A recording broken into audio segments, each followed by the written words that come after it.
Capítulo 9. Em ação. Gostaria de poder dizer que adquirir riqueza foi fácil, mas não foi. Para responder à pergunta, como começo, apresento o processo pelo qual passei dia a dia. É realmente fácil encontrar bons negócios, garanto isso. É como andar de bicicleta, depois de algumas peripécias, vira um passeio. Mas quando se trata de dinheiro, a determinação para ultrapassar a fase das peripécias é uma decisão pessoal.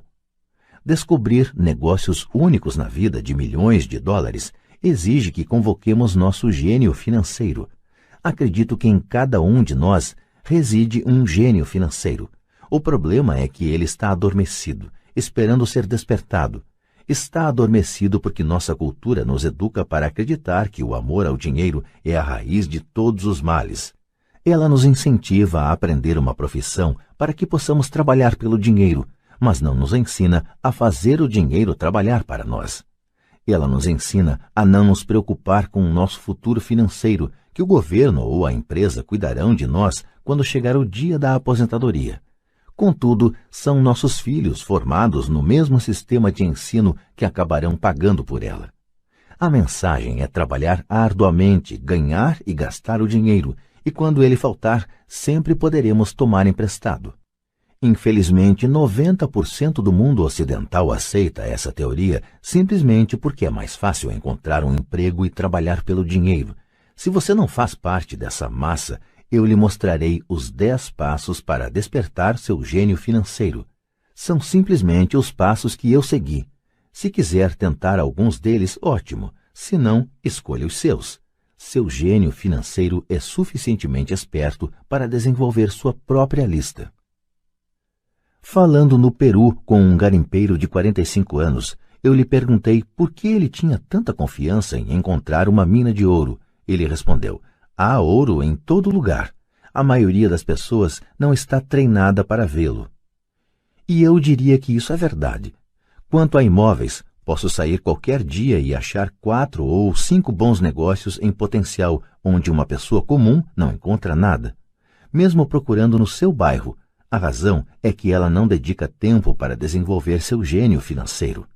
Os 10 passos a seguir são um processo que pode ajudá-lo a desenvolver os poderes que Deus lhe deu, poderes que só você pode controlar. 1. Preciso de uma razão maior do que a realidade. O poder do espírito. Se você perguntar à maioria das pessoas se elas desejariam ser ricas ou financeiramente independentes, elas responderão sim. Mas então caem na realidade. A estrada parece demasiadamente longa, com muitas montanhas a escalar. É mais fácil trabalhar pelo dinheiro e colocar o que sobra nas mãos do corretor. Certa vez conheci uma jovem que sonhava participar da equipe olímpica de natação dos Estados Unidos. Ela acordava todos os dias às 4 horas para treinar durante 3 horas antes de ir à faculdade. Ela não ia a festas com os amigos nas noites de sábado. Ela tinha que estudar para obter notas altas como todo mundo. Quando lhe perguntei o que a levava a essa ambição e a esse sacrifício sobre-humano, ela simplesmente respondeu: faço isso por mim mesma e pelas pessoas que amo. É o amor que me leva a superar obstáculos e sacrifícios. Uma razão ou um propósito é uma combinação de alguns quero e alguns não quero. Quando as pessoas me perguntam qual a razão que me levou a querer ser rico, digo que foi a combinação profunda e emocional dos quero e não quero. Listarei alguns. Primeiro, os não quero, pois são eles que criam os quero. Não quero trabalhar a vida inteira. Não quero o que meus pais aspiravam para mim, que era segurança no emprego e uma casa no subúrbio. Não quero ser um empregado. Odiava quando meu pai não assistia a meus jogos de futebol porque estava ocupado com sua carreira. Odiava ver meu pai trabalhando arduamente e o governo levando boa parte do que ele tinha obtido quando morreu. Ele não pôde nem mesmo deixar para os filhos aquilo pelo qual tinha trabalhado tanto. Os ricos não fazem isso. Eles trabalham arduamente e deixam um legado para seus filhos. Agora os quero. Quero ser livre para viajar por todo o mundo e viver o estilo de vida que gosto. Quero fazer isso ainda jovem. Quero ser simplesmente livre. Quero controlar meu tempo e minha vida. Quero que o dinheiro trabalhe para mim. Essas são minhas razões emocionais profundas. Quais são as suas? Se elas não forem suficientemente fortes, então a realidade da estrada à frente pode ser maior do que suas razões. Perdi dinheiro e tive vários fracassos, mas foram essas razões emocionais que me mantiveram de pé e me fizeram prosseguir. Queria ser livre por volta dos 40 anos, mas precisei esperar até os 47 com muitas experiências de aprendizado ao longo do caminho. Como disse, gostaria de dizer que foi fácil, mas não foi, mas também não foi duro.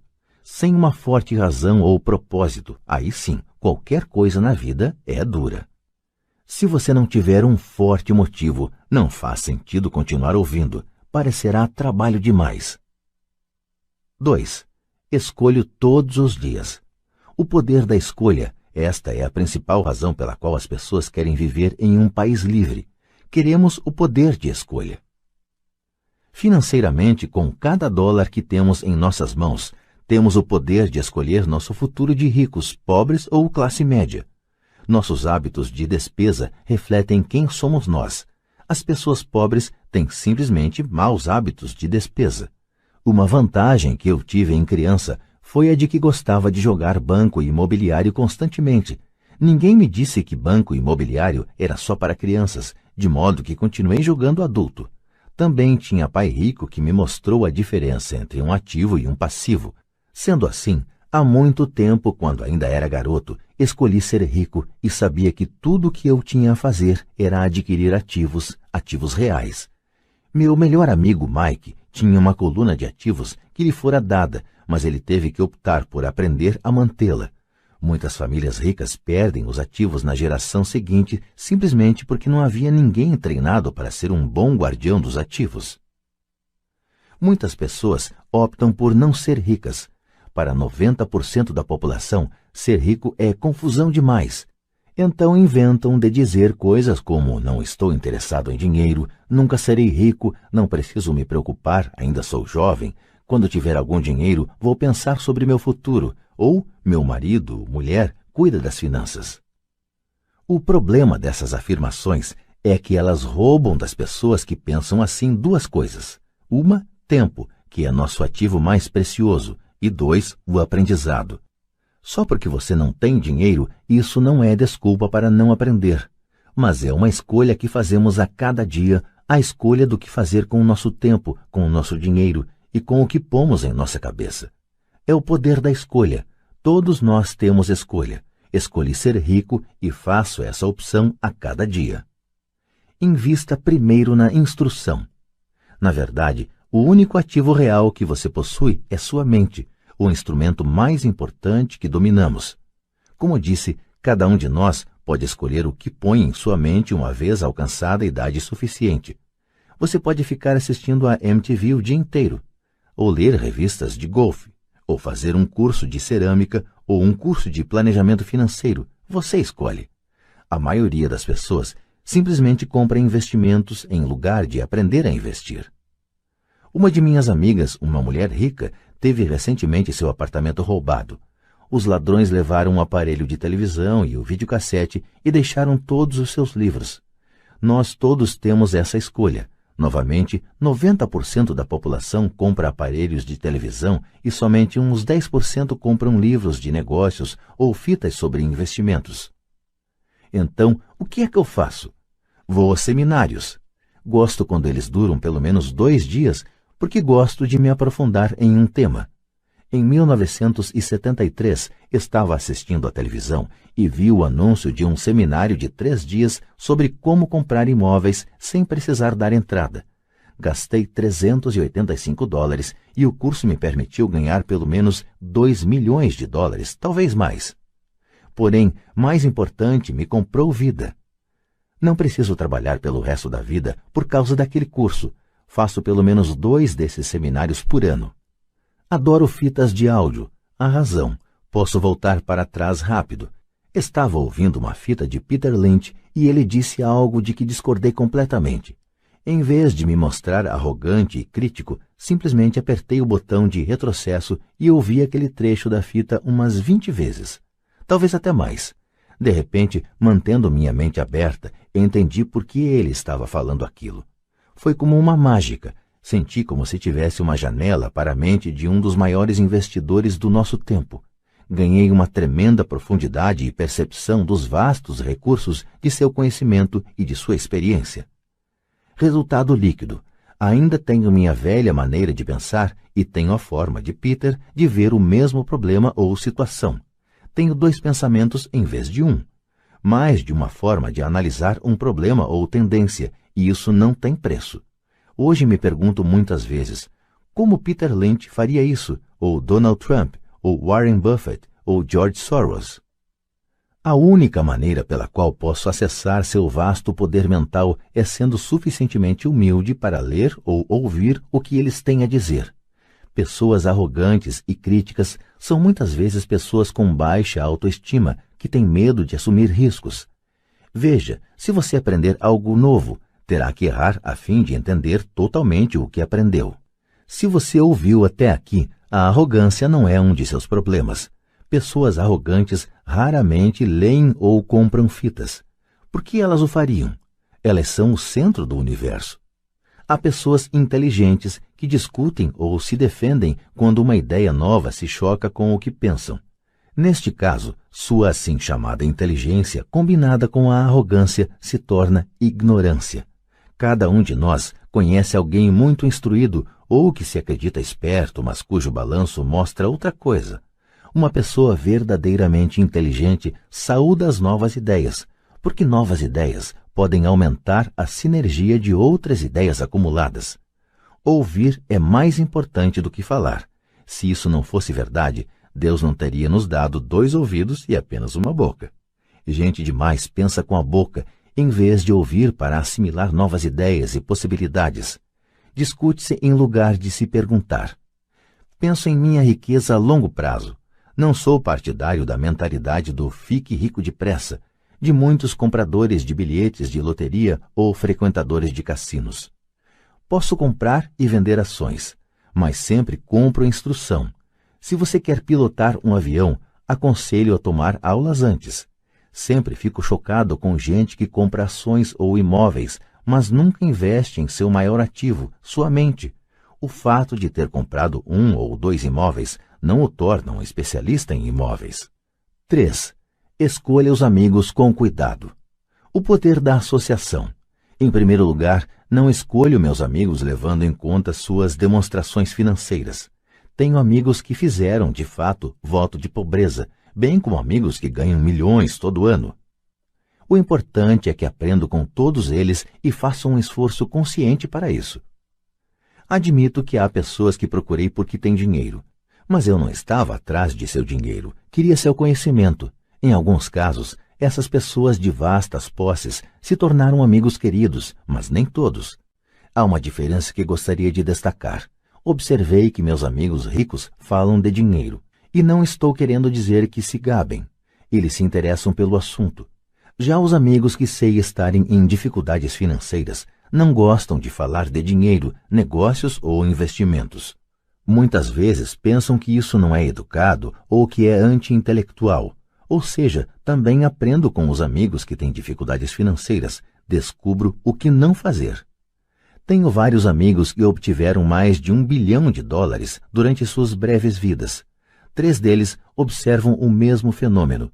Seus amigos que não têm dinheiro nunca lhes perguntaram como eles o conseguiram, mas eles pedem 2 coisas, dinheiro emprestado ou um emprego.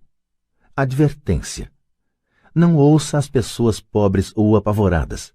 Tenho amigos assim e gosto muito deles, mas são pessimistas na vida. Quando se trata de dinheiro, especialmente em investimentos, o céu está sempre caindo. Eles sempre sabem por que as coisas não funcionam. O problema é que as pessoas as ouvem, mas aqueles que aceitam cegamente essas informações pessimistas são também pessimistas. E como diz o velho ditado, galinhas da mesma plumagem concordam entre si. Se você assiste à CNBC, uma mina de ouro de informações sobre investimentos, sabe que eles apresentam frequentemente uma mesa redonda dos chamados especialistas. Um deles diz que o mercado está a ponto de desabar e outro afirma que está em ascensão. Se você for esperto, ouvirá os 2.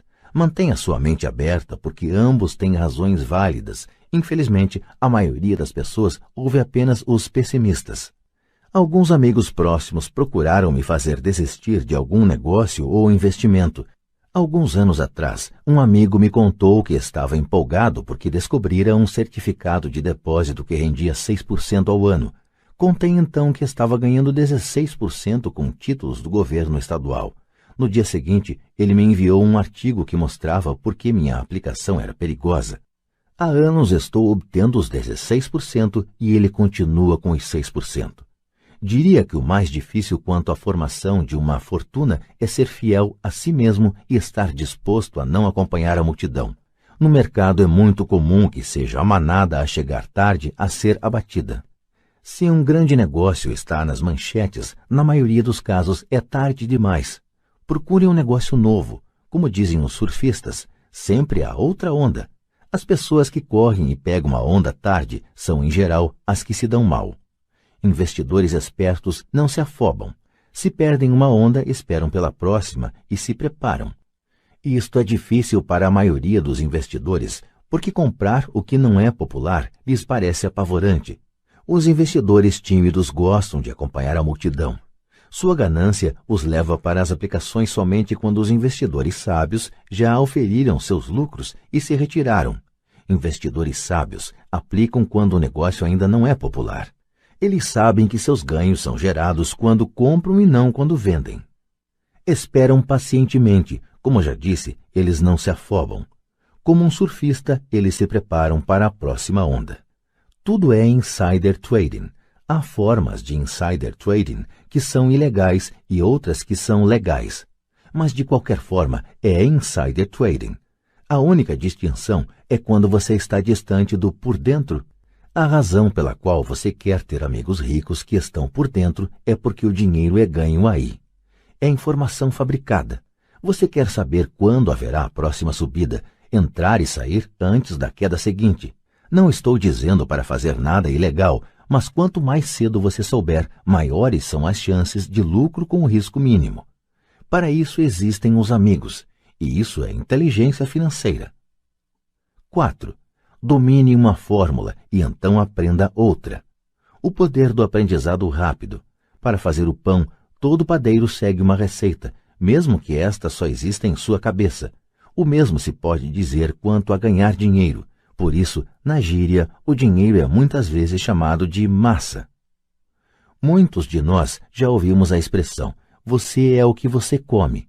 Eu tenho uma variação, você se torna o que você estuda. Em outras palavras, seja cuidadoso com o que você estuda e aprende, porque sua mente é tão poderosa que você se torna aquilo que você põe em sua cabeça. Por exemplo, se você estuda culinária, você tende a ser cozinheiro. Se você não quer continuar sendo cozinheiro, precisará estudar outra coisa, digamos um professor.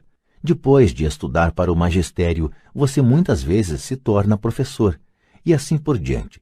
Escolha cuidadosamente o que você estuda.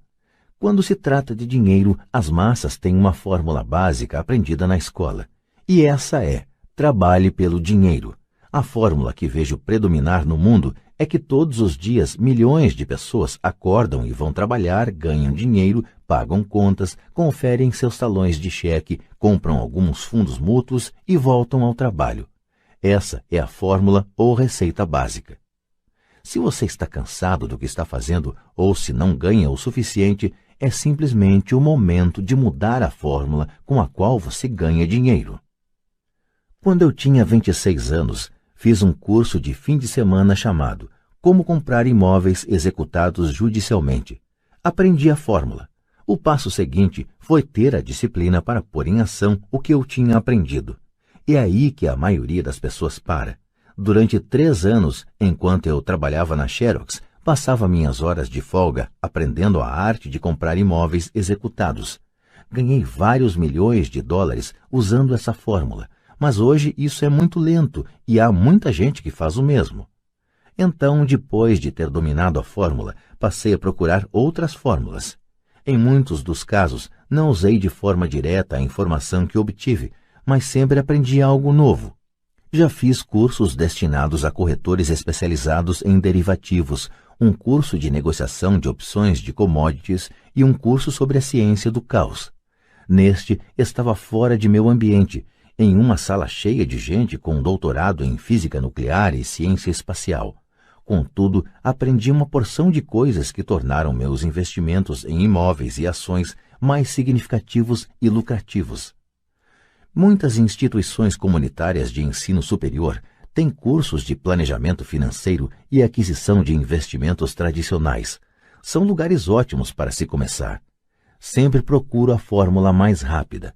É por isso que, com bastante regularidade, faço mais em um dia do que muitas pessoas fazem em toda a sua vida. Outra observação secundária. No mundo em rápida mudança de nossos dias, a questão não é tanto o que você sabe, porque com frequência o que você sabe já está ultrapassado. É a rapidez com que você aprende. Esta habilidade não tem preço. Não tem preço para encontrar fórmulas, receitas, se preferir, mais rápidas de fazer dinheiro. Trabalhar arduamente pelo dinheiro é uma fórmula velha nascida nos dias do homem das cavernas. 5. Pague a si mesmo primeiro. O poder da autodisciplina. Se você não pode se controlar, não tente ficar rico. Talvez fosse bom entrar para a marinha ou alguma ordem religiosa para aprender a se controlar.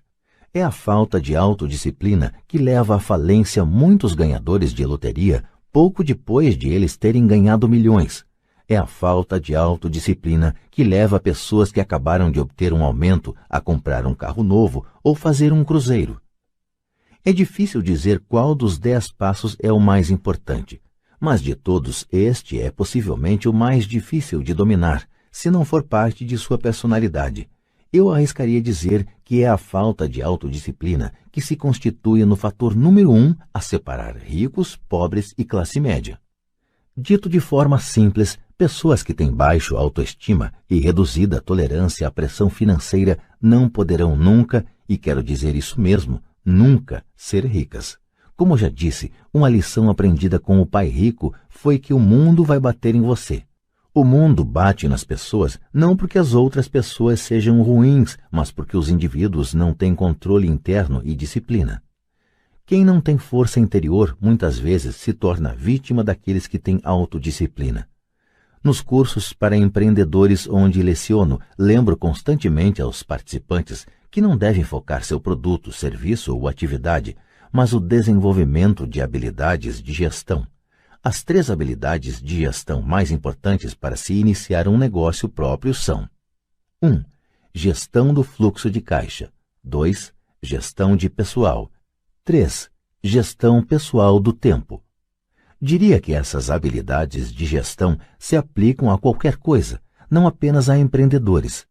As 3 têm importância para a forma como você vive sua vida como indivíduo ou como parte de uma família, um negócio, uma organização de caridade, uma cidade ou uma nação. Cada uma dessas habilidades é realçada pelo domínio da autodisciplina. Levo a sério o dito: pague-se a si próprio em primeiro lugar. The Richest Man in Babylon, de George Clason. É onde encontrei a expressão pague-se a si próprio em primeiro lugar. O livro vendeu milhões de exemplares, mas embora milhões de pessoas repitam livremente essa afirmação poderosa, poucas seguem o conselho. Como disse, a alfabetização financeira nos permite ler os números e estes contam a história. Vendo a demonstração de renda e o balanço de uma pessoa, posso ver facilmente se a pessoa que diz pague-se a si próprio em primeiro lugar está praticando o que prega. Comparemos então as demonstrações financeiras de pessoas que pagam a si mesmo em primeiro lugar e as que não as fazem. Repito, tem a ver com o entendimento do fluxo de caixa que conta a história. Se você pode realmente começar a compreender o poder do fluxo de caixa, perceberá rapidamente o que há de errado com o exemplo a seguir. Ou seja, porque 90% das pessoas trabalham arduamente durante toda a vida e precisam de apoio do governo, à Seguridade Social, quando não podem mais trabalhar. Está vendo? O exemplo anterior reflete as ações de uma pessoa que opta por pagar a si mesma em primeiro lugar. Todo mês, ela destina dinheiro para sua coluna de ativos antes de pagar as despesas mensais. Embora milhões de pessoas tenham lido o livro de Clason e entendido a expressão pague-se a si próprio em primeiro lugar, na verdade, elas o fazem em último lugar. Agora posso ouvir as reclamações daqueles que acreditam sinceramente em pagar as contas primeiro. E posso ouvir todas as pessoas responsáveis que pagam suas contas em dia. Não estou falando para ser irresponsável e deixar de pagar as contas. Digo apenas o que está no livro, e isso é, pague a si mesmo em primeiro lugar. Minha mulher e eu temos tido muitos guarda-livros, contadores e gerentes de banco que têm problemas com esta forma de considerar o pague a si próprio em primeiro lugar. A razão é que estes profissionais fazem de fato o mesmo que as massas, que é se pagar em último lugar. Eles pagam a todos os demais primeiro. Em certos meses, quando por qualquer razão o fluxo de caixa é bem menor do que minhas contas, eu pago a mim mesmo em primeiro lugar. Meu contador gritou em pânico: eles vão pegar o senhor? A Receita vai colocar o senhor na cadeia. O senhor vai acabar com sua capacidade de tomar crédito. Vão cortar a eletricidade. Ainda assim, pago a mim mesmo em primeiro lugar. Por quê? Perguntará você. Porque esse é todo o sentido da história de The Richest Man in Babylon. O poder da autodisciplina e o poder da força interior. Garra, num linguajar mais popular. É como o pai rico me ensinou no primeiro mês em que trabalhei para ele. A maioria das pessoas permite que o mundo bata nelas. O cobrador liga e diz: paga ou então? Aí você deixa de pagar a si próprio. Um vendedor diz: ponha no cartão. Seu corretor imobiliário diz para você ir em frente porque o governo permite dedução do imposto de renda da hipoteca de sua casa. É disso tudo que o livro trata. Ter a garra para ir contra a maré e enriquecer. Você pode não ser fraco, mas quando se trata de dinheiro, muitos balançam. Não estou falando para ser irresponsável. Não dou muito valor aos cartões de crédito e às facilidades de empréstimo porque quero pagar a mim primeiro. A razão pela qual minimizo minha renda é porque não quero entregá-la ao governo. É por isso, como sabem os que assistiram a meu vídeo The Secrets of the Rich, que minha renda se origina em minha coluna de ativos por meio de uma sociedade anônima em Nevada. Se eu trabalhar pelo dinheiro, o governo o pega. Embora pague minhas contas por último, tenho suficiente astúcia financeira para não me colocar em uma situação enrolada. Não gosto de dívidas de consumo. Na verdade, tenho passivos que são mais altos do que os de 99% da população, mas não pago por eles, outros o fazem. Eles são chamados locatários. O principal, então, para se pagar a si próprio em primeiro lugar, é começar por não se endividar. Apesar de pagar minhas contas por último, me organizo para ter apenas pequenas contas sem importância que terei que pagar. Quando eventualmente estou num aperto, ainda assim pago primeiro a mim mesmo. Deixo que os credores e até o governo gritem. Gosto quando eles ficam zangados. Por quê? Porque eles me fazem um favor. Eles me inspiram a sair e criar mais dinheiro. Continuo pagando a mim mesmo primeiro, invisto o dinheiro e deixo os credores gritarem. Em geral, acabo, de qualquer forma, pagando logo. Minha mulher e eu temos excelente crédito, só que não cedemos à pressão e não gastamos nossa poupança ou liquidamos ações para pagar dívidas de consumo. Isso não é muito inteligente do ponto de vista financeiro. Portanto, a resposta é: 1. Não se endivide demais. Mantenha suas despesas reduzidas. Forme seus ativos primeiro. Então, compre uma casa maior ou um carro grande. Ficar preso na corrida dos ratos não é inteligente. 2. Quando apertado de dinheiro, não se afobe e não gaste suas poupanças ou investimentos. Use a pressão para inspirar seu gênio financeiro a descobrir novas formas de ganhar mais dinheiro e então pague as contas. Você terá aumentado sua habilidade de ganhar mais dinheiro, bem como sua inteligência financeira. Assim, muitas vezes tive problemas financeiros e usei meu cérebro para criar mais renda, enquanto defendia firmemente meus ativos. Meu contador gritava e procurava cobertura, mas eu parecia um bom soldado de cavalaria defendendo o forte, ativos. Pessoas pobres têm hábitos pobres. Um mau hábito comum é chamado inocentemente de meter a mão na poupança. Os ricos sabem que as poupanças só são usadas para criar mais dinheiro, não para pagar contas. Sei que isso parece cruel, mas, como já disse, se não for internamente resistente, o mundo vai sempre bater em você. Se é do tipo que não gosta de pressão financeira, então descubra uma fórmula que funcione para você. Uma boa fórmula é cortar despesas, pôr o dinheiro no banco e pagar mais do que o necessário em imposto de renda, aplicar em fundos mútuos seguros e esperar sempre resultados médios. Mas isto viola a regra do pague a si mesmo em primeiro lugar. Este princípio não estimula o autossacrifício ou a abstinência financeira. Não significa pagar a você mesmo primeiro e passar fome. A vida foi feita para ser desfrutada. Se você conjura seu gênio financeiro, pode ter todas as coisas boas da vida, enriquecer e pagar contas, sem se sacrificar. E isso é inteligência financeira. 6. Pague bem a seus corretores. O poder do bom conselho. Muitas vezes vejo pessoas colocando um cartaz na frente de casa. Proprietário vende. Ou vejo na televisão muita gente se anunciando como corretor de desconto. Pai Rico me ensinou a fazer exatamente o contrário. Ele acreditava que os profissionais deviam ser bem pagos e eu adotei a mesma política. Hoje tenho a meu serviço advogados, contadores, corretores de imóveis e de ações caros. Por quê? Porque e destaco o se, as pessoas são profissionais, seus serviços devem render dinheiro para você. E quanto mais dinheiro ganharem, mais eu ganho. Vivemos na era da informação. A informação não tem preço. Um bom corretor deve lhe oferecer informação e dedicar tempo para instruir você. Tenho vários corretores dispostos a fazer isso por mim. Alguns me ensinaram quando eu tinha pouco ou nenhum dinheiro e até hoje trabalho com eles. O que pago a um corretor é pouco em comparação com o dinheiro que posso ganhar em consequência das informações que eles me trazem. Adoro quando meu corretor de imóveis ou de ações ganha muito dinheiro. Em geral, isso significa que ganhei muito dinheiro também. Um bom corretor, além de ganhar dinheiro para mim, me poupa tempo, como quando comprei um lote vazio por $9.000 e o vendi logo a seguir por $25.000, de modo que pude comprar mais depressa meu Porsche. Um corretor é seus olhos e ouvidos no mercado.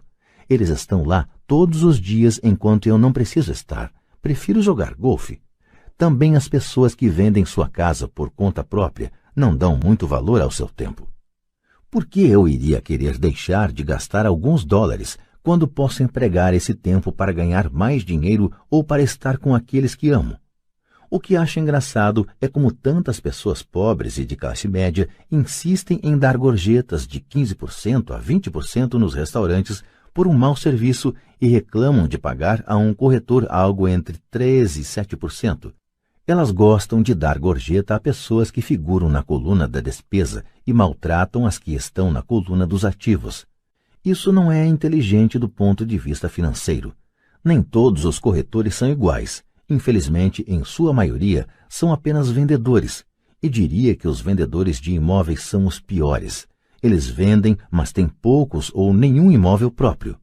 A grande diferença entre um corretor que vende casas e um corretor que vende investimentos. E o mesmo se aplica a corretores de ações, títulos, fundos mútuos e seguros que se autodenominam de consultores financeiros.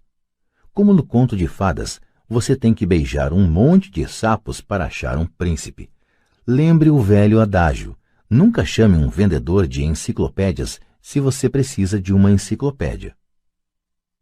Quando entrevisto algum profissional pago, procuro primeiro descobrir quantos imóveis ou ações possuem pessoalmente e qual a alíquota de imposto que pagam.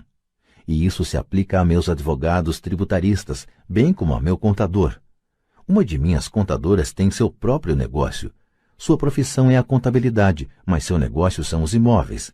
Eu tinha um contador que tinha uma pequena empresa de contabilidade, mas não tinha qualquer imóvel. Mudei porque nós não gostávamos do mesmo negócio.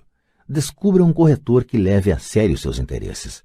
Muitos corretores dedicarão seu tempo a instruí-lo e eles podem ser o melhor ativo que você pode encontrar. Seja apenas justo e a maioria deles será justa com você. Se você se preocupar em cortar suas comissões, então por que eles quererão estar com você? É uma lógica simples. Como disse anteriormente, uma das habilidades gerenciais é a administração de pessoas. Muitas pessoas só conseguem gerenciar pessoas que consideram inferiores a si próprias e sobre quem podem ter um poder, como subordinados em uma relação de trabalho. Muitos gerentes médios continuam nessa posição e não são promovidos porque sabem como trabalhar com pessoas que estão abaixo deles, mas não com pessoas que estão acima. A verdadeira habilidade é administrar e pagar bem pessoas que são mais inteligentes do que você em alguma área técnica. É por isso que as grandes empresas têm conselhos administrativos. Você também precisa ter um, e isso é inteligência financeira. 7. Seja um doador índio. Este é o poder de obter alguma coisa a troco de nada. Quando os primeiros colonizadores brancos chegaram aos Estados Unidos, eles ficaram espantados com a prática cultural de alguns índios americanos. Por exemplo, se um colono estava com frio, o índio lhe dava um cobertor. Achando que fosse um presente, o colono frequentemente ficava ofendido quando o índio o pedia de volta. Os índios também ficavam perturbados quando constatavam que os colonos não queriam devolver o cobertor. É daí que se origina a expressão doador índio, um simples desentendimento cultural. No mundo da coluna de ativos, é vital para a riqueza ser um doador índio. A primeira pergunta do investidor sofisticado é: com que rapidez posso ter meu dinheiro de volta? Ele também quer saber o que poderá obter de graça, ou o que se chama uma participação nos lucros. É por isso que o retorno sobre o investimento é tão importante. Por exemplo, descobri um pequeno imóvel a alguns quarteirões de onde moro, que estava sendo executado judicialmente.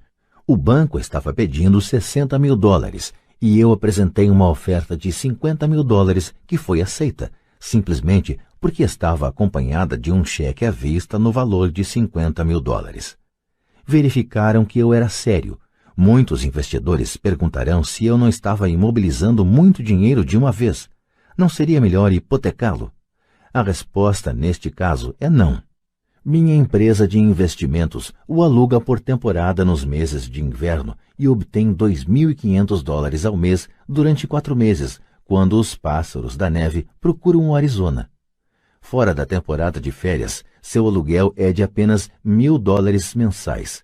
Em cerca de 3 anos, consegui meu dinheiro de volta. Agora sou proprietário desse ativo, que gera dinheiro para mim todos os meses. O mesmo se aplica às ações. Frequentemente, meu corretor liga e sugere que eu aplique uma considerável quantia em ações de alguma empresa que, segundo ele, está a ponto de fazer alguma coisa que aumentará o valor delas, como lançar um produto novo. Então, durante uma semana ou um mês, aplico meu dinheiro nessas ações, enquanto seus preços sobem. Depois, tiro aquela soma inicial e paro de me preocupar com as flutuações do mercado, porque tenho de volta meu dinheiro inicial e agora sou dono de um ativo que, tecnicamente, me saiu de graça. Sem dúvida, em muitas ocasiões perdi dinheiro, mas somente jogo com dinheiro que posso perder.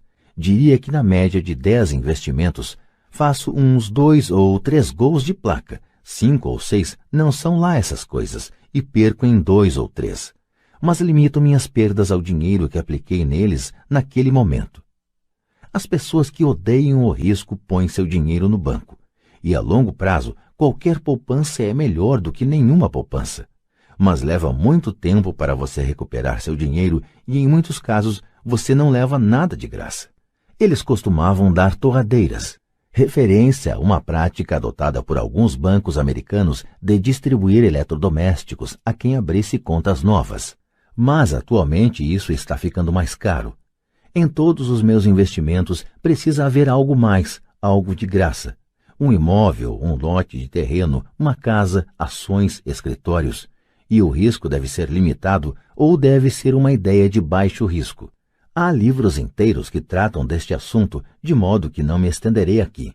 Ray Kroc, do McDonald's, vendia franquias de hambúrgueres, não porque gostasse do sanduíche, mas porque queria os terrenos das franquias de graça. Investidores sábios devem dar mais atenção ao retorno sobre o investimento. São os ativos que você obtém de graça depois que você recebe seu dinheiro de volta. Isso é inteligência financeira. 8. Ativos compram supérfluos. O poder do foco. O filho de um amigo estava desenvolvendo um hábito desagradável de gastar demais. Aos 16 anos, naturalmente, desejava ter seu carro. A desculpa: os pais de todos os seus amigos tinham comprado um carro para o filho. O garoto queria pegar suas poupanças e dar a entrada para o carro. Foi aí que o pai me procurou. Você acha que devo fazer o que ele quer ou deveria fazer como os outros pais e dar um carro para ele? Minha resposta: a curto prazo pode ser bom, mas o que você lhe terá ensinado a longo prazo? Você não pode usar seu desejo de ter um carro e incentivar seu filho a aprender alguma coisa? De repente, se acendeu uma luz e ele foi correndo para casa. 2 meses depois, voltei a encontrar meu amigo. Seu filho já está com o carro? Perguntei. Não, mas lhe dei $3.000 para comprar o carro. Falei para ele usar meu dinheiro em lugar do seu dinheiro reservado para a universidade. Você foi bastante generoso, respondi. Nem tanto. O dinheiro veio acompanhado de uma condição. Segui sua orientação para usar seu desejo por um carro como incentivo para que aprendesse alguma coisa. E qual foi a condição? Perguntei. Bom, primeiro voltamos a jogar seu cash flow. Jogamos e tivemos uma longa discussão sobre o uso sábio do dinheiro. Fiz para ele uma assinatura do Wall Street Journal e comprei alguns livros sobre mercado de ações. E daí? Indaguei. O que fez? Falei que os $3.000 eram dele, mas que ele não poderia comprar o carro direto. Ele deveria usar o dinheiro para comprar e vender ações, achar seu próprio corretor, e quando tivesse ganho $6.000, metade ele poderia usar para comprar o carro, e o resto devia colocar na poupança para pagar a faculdade. E o resultado? Continuei. Bem, teve sorte nos primeiros negócios, mas daí a pouco perdeu tudo. Então começou a ficar interessado de verdade. Hoje ainda lhe faltam uns $2.000 e está mais interessado ainda. Leu todos os livros que dei e pegou outros na biblioteca. Lê avidamente o Wall Street Journal, acompanhando os indicadores, e assiste à CNBC em vez da MTV, e está aprendendo muito. Ele sabe que se perder dinheiro vai ter que andar a pé mais uns 2 anos, mas não está preocupado. Já nem liga tanto para o carro porque encontrou algo mais divertido para fazer. E se ele perder todo o dinheiro? Perguntei. Aí vamos ver. Prefiro que ele perca tudo agora do que ter que esperar chegar à nossa idade para arriscar a perder tudo. E além do mais, esses são os melhores $3.000 que gastei com sua educação. O que está aprendendo vai lhe servir por toda a vida e ele parece ter adquirido mais respeito pelo poder do dinheiro. Acho que parou de torrá-lo. Como já falei na sessão, pague a si mesmo em primeiro lugar. Se uma pessoa não domina o poder da autodisciplina, é melhor nem tentar ficar rico. Embora o processo de gerar fluxo de caixa a partir da coluna de ativos seja fácil, é a fortaleza mental de direcionar o dinheiro que é difícil. Devido às tentações externas, é mais cômodo neste mundo de consumismo torrar o dinheiro na coluna das despesas. A falta de fortaleza mental leva a permitir que o dinheiro flua pelos caminhos de menor resistência. Darei um exemplo numérico de inteligência financeira, especialmente a capacidade de usar dinheiro para ganhar mais dinheiro. Se eu der a 100 pessoas $10.000 no início do ano, acho que ao fim do ano, 80 não terão mais nada. De fato, elas terão aumentado seu endividamento usando o dinheiro para dar entrada na compra de carro novo, geladeira, televisor, gravador de vídeo ou em viagem de férias. 16 terão aumentado esses $10.000 em torno de 5% a 10%. 4 terão aumentado a soma para $20.000 ou para alguns milhões. Estudamos para aprender uma profissão de modo a poder trabalhar pelo dinheiro. Na minha opinião, é também importante aprender a fazer o dinheiro trabalhar para nós. Gosto de meus supérfluos tanto quanto qualquer outro ser humano.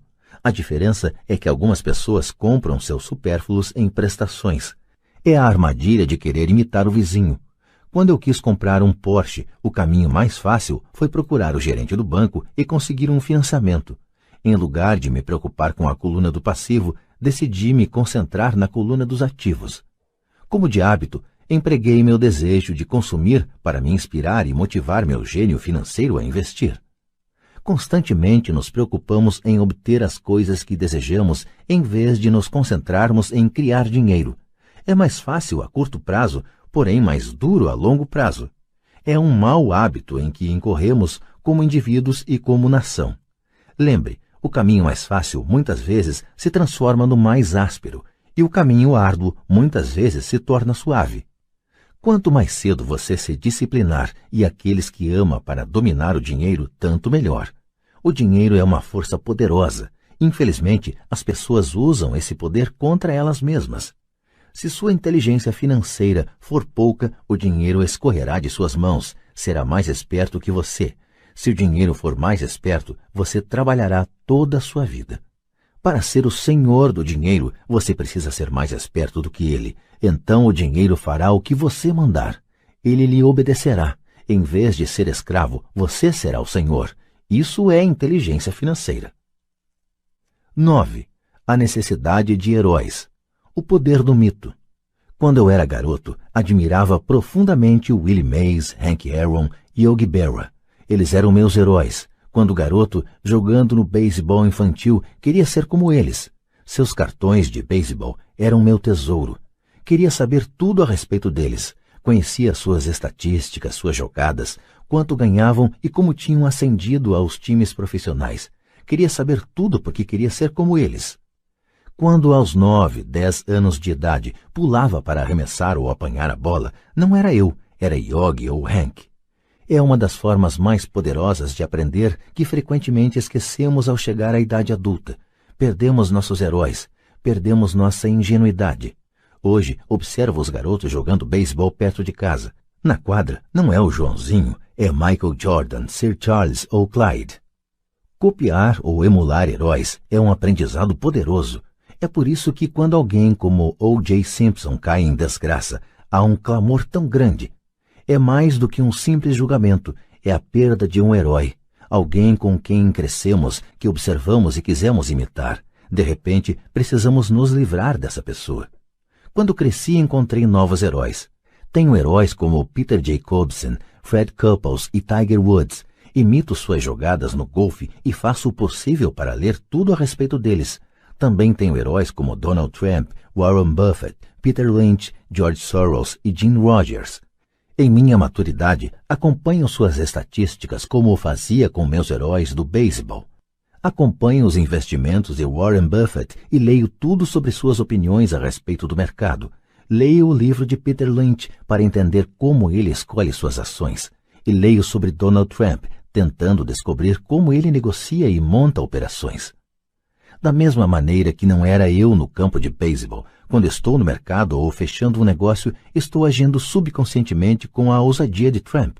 Ou, ao analisar uma tendência, procuro pensar em como Peter Lynch o faria. Tendo heróis, me aproprio de uma fonte imensa de gênio em estado puro. Mas heróis fazem mais do que simplesmente inspirá-lo. Heróis fazem com que as situações pareçam fáceis. Ao fazer parecerem fáceis, nos convencem a querer ser como eles. Se eles conseguiram, eu também posso. Quando se trata de investimentos, há gente demais para complicar. Procure heróis que façam as situações parecerem fáceis. 10. Ensina e receberás.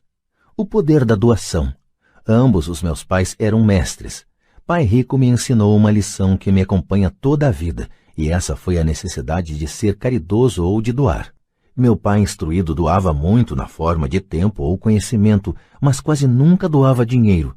Como já mencionei, ele costumava dizer que doaria quando tivesse algum dinheiro sobrando, só que raramente sobrava algum dinheiro.